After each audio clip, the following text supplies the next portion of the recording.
महाराष्ट्र एक बार फिर मराठा आरक्षण की आग में सुलगना शुरू हो चुका है। सरकारी नौकरियों और शिक्षा में आरक्षण की मांग को लेकर कल औरंगाबाद में जल समाधि लिए युवक काका साहेब शिंदे की मौत के बाद आंदोलन की आग रातों रात पूरे प्रदेश में फैल गई। मृतक युवक काका साहेब शिंदे के परिजन मुख्यमंत्री फडणवीस पर हत्या के लिए उकसाने का मुकदमा दर्ज कराने की मांग कर रहे हैं।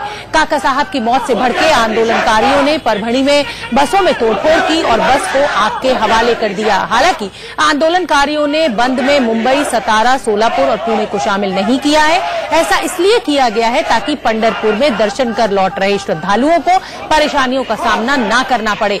महाराष्ट्र में लंबे समय से मराठा आरक्षण की मांग चल रही है, जिस पर बॉम्बे हाईकोर्ट का फैसला आना बाकी है। मुख्यमंत्री फडणवीस पहले ही ऐलान कर चुके हैं कि अगर बॉम्बे हाईकोर्ट आरक्षण की इजाजत देता है तो सरकारी नौकरियों में मराठा समाज को 16% आरक्षण दिया जाएगा। लेकिन जो आंदोलन है उसकी आग फैलती जा रही है पूरे राज्य में। मराठा आंदोलन में अब तक क्या हुआ है?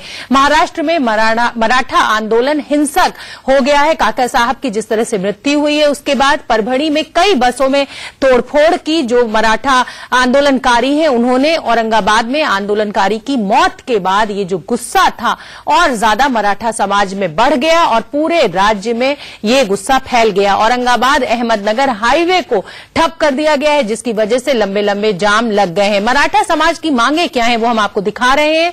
महाराष्ट्र में मराठा आबादी 33% है। 16% आरक्षण की मांग कर रहा है मराठा समाज। सरकार ने साफ किया है कि अगर बॉम्बे हाईकोर्ट आदेश देगा तो इस आरक्षण को लागू कर दिया जाएगा। पिछड़ा वर्ग के तहत सरकारी नौकरियों में आरक्षण की मांग मराठा समाज कर रहा है। शिक्षा के क्षेत्र में भी आरक्षण की मांग की जा रही है मराठा समाज के द्वारा। तो आप देख सकते हैं कि जो पूरा महाराष्ट्र है वो एक तरीके से इस मराठा आरक्षण की आग में जल रहा है। जगह जगह भीड़ हिंसक हो गई है, बसें फूकी जा रही हैं, हाईवे ठप किए जा रहे हैं। हालांकि मुंबई, सतारा इन इलाकों को अलग रखा गया है ताकि जो श्रद्धालु लौट रहे हैं उनको दिक्कत ना हो।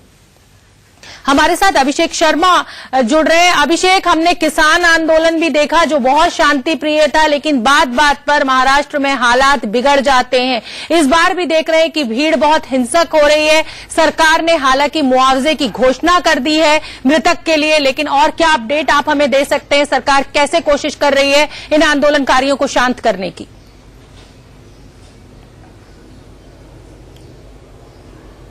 बिल्कुल शोभना, आपको याद होगा जब मराठा समाज के लोग भी जब आंदोलन कर रहे थे, जब सड़क पर उतरे थे, लाखों की संख्या में उनके साथ लोग उतरते थे।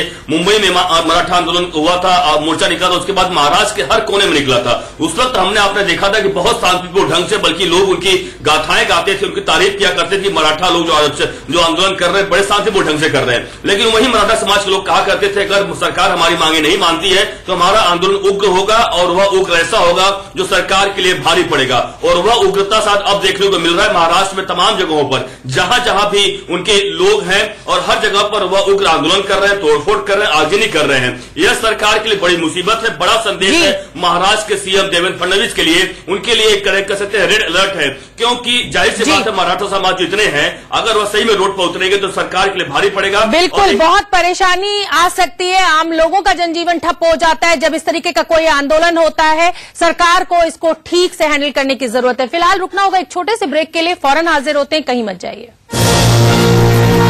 आप देख रहे हैं इंडिया न्यूज।